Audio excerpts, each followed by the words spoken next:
BNP ন্যায় বিচার, আইনের শাসন এবং সামাজিক ইনসাফ প্রতিষ্ঠা করতে চায় বলে জানিয়েছেন স্থানীয় সরকার, পল্লী উন্নয়ন ও সমবায় মন্ত্রী মির্জা ফখরুল ইসলাম আলমগীর। দুপুরে ঠাকুরগাঁও জেলা আইনজীবী সমিতির সংবর্ধনা অনুষ্ঠানে তিনি এই কথা বলেন। মির্জা ফখরুল বলেন, বাংলাদেশে একটা দীর্ঘ লড়াই হয়েছে, সংগ্রাম হয়েছে এবং ফ্যাসিস্ট একটা শাসন ব্যবস্থা থেকে বেরিয়ে আসতে সক্ষম হয়েছে।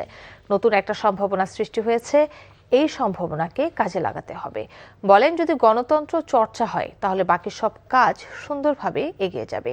এর আগে সকালে ঠাকুরগাঁও ডায়াবেটিক্স সমিতির আয়োজনে নেপাল ও বাংলাদেশের যৌথ উদ্যোগে অনুষ্ঠিত ফ্রি আই ক্যাম্পের উদ্বোধন করেছেন মির্জা ফখরুল ইসলাম আলমগীর। নতুন একটা সম্ভাবনা সৃষ্টি হয়েছে, সেই সম্ভাবনা হচ্ছে একটা গণতান্ত্রিক ব্যবস্থাকে সুদৃঢ় করা, জুডিশিয়ারিকে একটা সত্যিকার অর্থে একটা ন্যায় বিচারের কোনো রকম আপনার প্রভাবমুক্ত একটা জুডিশিয়ারি যেন তৈরি করতে পারি, তাহলে আমাদের সাধারণ নাগরিকেরা উপকৃত হবে।